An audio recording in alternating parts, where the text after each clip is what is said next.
नमस्कार दोस्तों। एजी production YouTube channel पर एक बार फिर से आप सभी का हार्दिक स्वागत है। कलेक्टर साहिबा पार्ट 2 की सीरीज में आज 19 नंबर चैप्टर एक नया मकसद। 3 सितंबर 2023 का दिन। उस दिन हल्की धूप थी, हवा में हल्की ठंडक थी, आसमान में बादल छाए थे, मगर बारिश का कोई संकेत नहीं था। कमरे में बैठे हम तीनों, सुमित, लवगुरु और मैं, चुपचाप अपने अपने ख्यालों में खोए हुए थे। हमारा फ्लैट इस समय गुमसुम सा लग रहा था, जैसे दीवारें भी हमारी बातचीत का इंतजार कर रही हो। कमरे के कोने में रखे लैंप की मंद रोशनी भी उस उदासी को बढ़ाने का काम कर रही थी जो मेरे दिल में बसी हुई थी। सुमित ने मेरे कंधे पर हाथ रखते हुए हल्की हंसी में कहा, गिरीश, दिल टूटने की ये कहानी तो हर किसी की होती है। अब ये मत सोच कि तुझसे कोई गलती हो गई। अगर उसने तेरा दिल तोड़ा है तो ये उसकी कमी है, तेरी नहीं। पर एक बात याद रख, दिल टूटने का मतलब ये नहीं कि जिंदगी भी टूट गई। भाई, तुम एक नया मकसद बनाओ और एक उस पर फोकस करो। मैंने उसकी बात सुनी, लेकिन अंदर से कुछ टूट सा गया था। संभालूं कैसे यार? मुझे तो हर वक्त यही लगता है कि मैं अब और कुछ नहीं कर पाऊंगा। मेरा दिल इस तरह टूटा है कि हर चीज़ बेमानी लगती है। वो मेरे लिए सब कुछ थी, अब क्या बचा है? मेरी आवाज़ में एक अजीब सी उदासी थी। लव गुरु, जो हमेशा मजाकिया और चुलबुल रहता था, इस बार गंभीर हो गया। उसने मेरी ओर देखते हुए कहा, देख गिरीश, जब दिल टूटता है तो उस दर्द को कोई दूसरा नहीं समझ सकता। यह बात तो सच है। वो दर्द तेरा अपना है और तू ही उसे महसूस कर सकता है। पर इसका मतलब ये नहीं कि तुझे उस दर्द में डूबे रहना है। दिल टूटना सिर्फ एक अनुभव है और तुझे और मजबूत बना सकता है। ये हर किसी के साथ होता है। सवाल ये है कि तू उस दर्द को कैसे संभालता है। मैंने एक पल के लिए उसकी आंखों में देखा। उसकी बातों में सच्चाई थी, लेकिन मेरा दिल अब भी उसके शब्दों को स्वीकार करने के लिए तैयार नहीं था। लेकिन मैं क्या करूं? मुझे तो लगता है जैसे अब कुछ बचा ही नहीं। हर दिन खाली लगता है, जैसे मेरी जिंदगी में सारी रात, सारी रंगत छिन गई हो। सुमित ने हंसते हुए मेरे सिर पर हल्की थपकी दी। गिरीश यार, दुनिया यहाँ खत्म नहीं होती। अगर वह चली गई तो इसका मतलब ये नहीं कि तुम्हारा भी सब कुछ चला गया। तेरे अंदर वो ताकत है जिससे तू अपनी जिंदगी को नए सिरे से शुरू कर सकता है। अरे भाई, तेरे पास क्या नहीं है? तेरी किताबें, तेरे शब्द। तूने अपनी पहली किताब से ही धूम मचा दी है। उस दर्द को तुझसे बेहतर कौन संभाल सकता है? मैं हल्के से मुस्कुरा दिया, जैसे कहीं भीतर से एक छोटी सी उम्मीद जगी हो। लवगुरु ने आगे कहा, याद रख गिरीश, तूने अपने शब्दों से दुनिया को हिला दिया है। ये दिल टूटने का दर्द भी एक कहानी ही तो है, एक नई शुरुआत। उसे अपनाओ, क्योंकि शायद इसी से कुछ और शानदार निकलेगा। उनकी बातों ने मुझे थोड़ा सुकून दिया। शायद सच में मेरा दर्द मेरी नई कहानी का हिस्सा बन सकता था। यार, यही बात है। दिल टूटने का मतलब ये नहीं कि जिंदगी खत्म हो गई है। दिल टूटने से लोग बड़े बड़े काम कर जाते हैं, क्योंकि उस दर्द में इतनी ताकत होती है कि इंसान या तो बिखर जाता है या उससे बाहर आकर कुछ बड़ा कर जाता है। सुमित ने थोड़ी दृढ़ता से कहा, गिरीश, दर्द का ये दौर तुझे जिंदगी में नए रास्ते दिखा सकता है, अगर तू इसे सही दिशा में ले जाए। ये वक्त खुद को बनाने का है, बिखरने का नहीं। तू देख, कई लोगों का दिल टूटता है, लेकिन जो लोग उस दर्द से कुछ सीखते हैं वही असल में कामयाब होते हैं। जब दिल टूटता है तब हम खुद को बेहतर समझ पाते हैं। शायद ये तुझे भी कुछ नया सिखाने आया हो। लव गुरु ने समझदारी भरी नज़रों से देखते हुए कहा, मुझे तो यही लगता है कि मैं डिप्रेशन में जा रहा हूँ। कोई मकसद नहीं दिखता, क्या इस दर्द से कभी छुटकारा मिल सकता है? यार छुटकारा मिल सकता है, लेकिन उसके लिए वक्त देना होगा। तुझे कुछ नया शुरू करना होगा, कुछ ऐसा करना होगा जिसमें तू अपना दर्द भूल सके। तो खुद देखेगा जैसे जैसे अपने काम में डूबेगा ये दर्द धीरे धीरे कम हो जाएगा। सुमित ने दिलासा देते हुए कहा, याद रख, दिल टूटना सिर्फ एक पड़ाव है, मंजिल नहीं। अगर तुझे सच में दर्द हो रहा है तो उसका इस्तेमाल कर, इसे अपनी ताकत बना। जिंदगी तुझसे कुछ कह रही है, अब वक्त आ गया कुछ बड़ा करने का। लव गुरु ने थोड़ा सकारात्मक होकर कहा, शायद तुम लोग सही कह रहे हो। मैं इसे खत्म नहीं समझूंगा, बल्कि एक नए सफ़र की शुरुआत समझूंगा। दर्द तो है, पर शायद इससे कुछ सीख कर आगे बढ़ सकता हूँ। यही बात। अब दर्द से घबराना नहीं, उसे गले लगाओ, उससे आगे बढ़ो और याद रखना, हम तेरे साथ हैं। मुखर्जी नगर की हलचल भरी गलियों के बीच बत्रा का अग्रवाल स्वीट खाने पीने के शौकीनों के लिए किसी स्वर्ग से कम नहीं है। धूप ढल रही थी और उसके साथ ही सड़क पर भीड़ कम हो रही थी। लाल और पीली रोशनी से सजी दुकानें एक अजीब सा आकर्षण बिखेर रही थी। ऐसे में लव गुरु, मोहित और सुमित तीनों दोस्त कुछ मीठे और तीखे का स्वाद चखने के लिए वहां पहुंचे।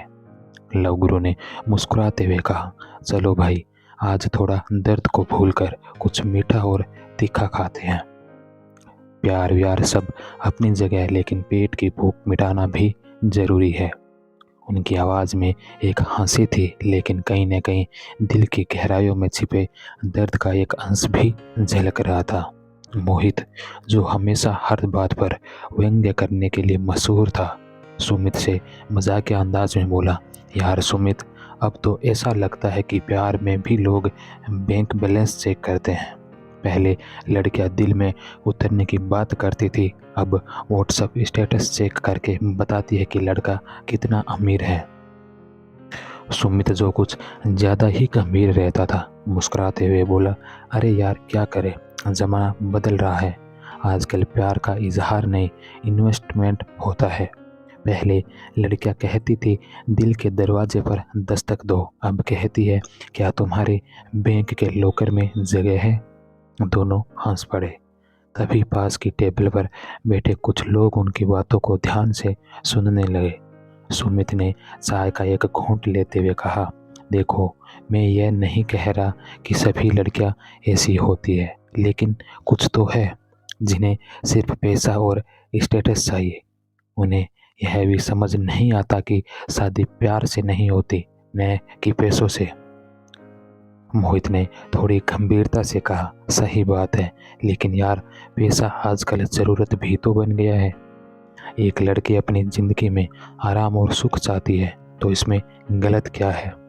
सुमित ने हल्की सी मुस्कान के साथ जवाब दिया, गलत तो कुछ नहीं है, लेकिन यार ये सोचो कि अगर रिश्ते की नींव ही पैसों पर रख दी जाए तो प्यार कब ढूंढेगा? पैसा तो आ जा सकता है, लेकिन प्यार अगर चला गया तो फिर क्या बचेगा?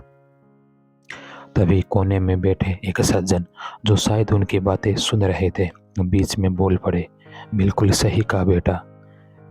मैंने तो अपने ज़माने में यही देखा है कि जिन रिश्तों की बुनियाद पैसों पर रखी गई होती है वो अक्सर हिल जाते हैं, लेकिन अब के बच्चे तो अपने भविष्य की गारंटी चाहने लग रहे हैं। कहते हैं प्यार से पेट भरता है क्या?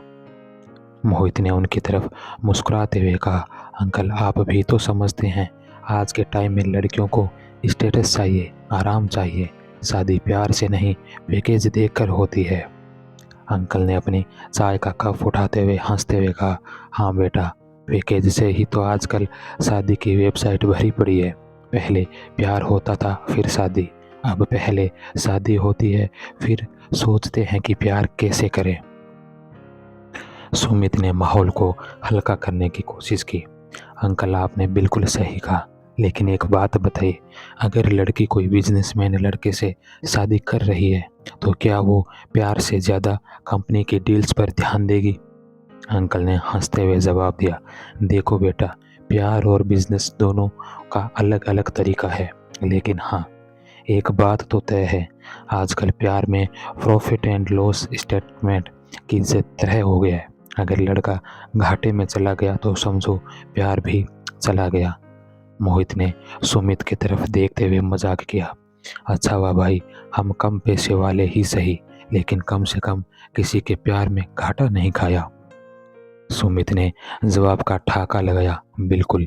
और देखो, गरीबों का प्यार सबसे सच्चा होता है, क्योंकि हमसे कोई हमारे पैसों के लिए तो प्यार नहीं करेगा। दोनों की हंसी से आसपास का माहौल खुशनुमा हो गया। अंकल ने भी उनकी बातों पर मुस्कुराते हुए अपना कप खाली किया और वहां से उठकर चले गए। मोहित और सुमित अब भी हंसते हुए सोच रहे थे कि प्यार, पैसा और स्टेटस के इस खेल में सबसे महत्वपूर्ण चीज क्या है। दोनों ने एक दूसरे की तरफ देखा और साथ में कहा, असली प्यार ही असली प्रॉफिट है। तभी तभी लव गुरु और मोहित आ जाते हैं। अच्छा गिरीश, ये बताओ एंजल की शादी कब है? आखिर वो दिन भी तो आएगा जब तुम्हें शादी के कार्ड पकड़ने पड़ेंगे। लव गुरु ने हल्की मुस्कान के साथ मेरी तरफ देखते हुए कहा, मुहूर्त तो अगले साल फरवरी का है, अभी 4-5 महीने का वक्त है। फरवरी 2024। यार, वो दिन भी बड़ा करीब आ गया है। तो क्या सोच रहे हो, क्या तुम वहां जाओगे? सुमित ने चौंकते हुए दोहराया। भाई, अगर शादी में जाए तो कैसा रहेगा? सोचो, दूल्हा दुल्हन स्टेज पर खड़े हैं और तुम्हें देखकर एंजल की आंखों में एक पल के लिए पुरानी यादें चमक जाए, फिल्मी सीन की तरह। फिल्मी सीन से परे मोहित, एंजल अब अपनी नई जिंदगी चुन चुकी है।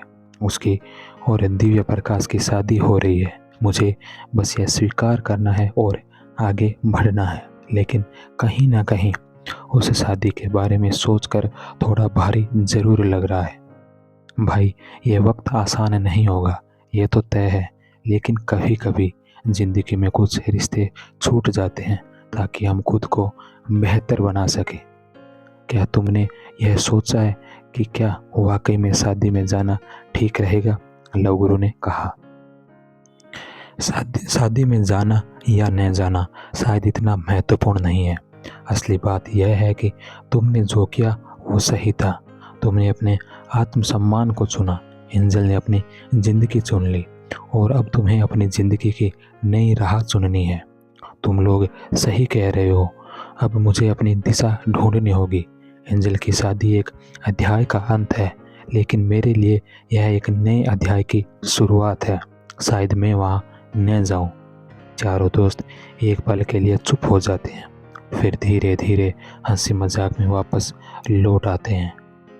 मेरे दिल में थोड़ी उदासी ज़रूर है, लेकिन दोस्तों के बीच बैठकर मुझे यह एहसास होता है कि मैं कभी भी अकेला नहीं रहूँगा। तो ये था दोस्तों 19 नंबर चैप्टर, एक नया मकसद। इसके बाद नेक्स्ट वीडियो में हम लेके आएंगे 20 नंबर चैप्टर, जिया जले। तब तक आप सभी का बहुत बहुत धन्यवाद।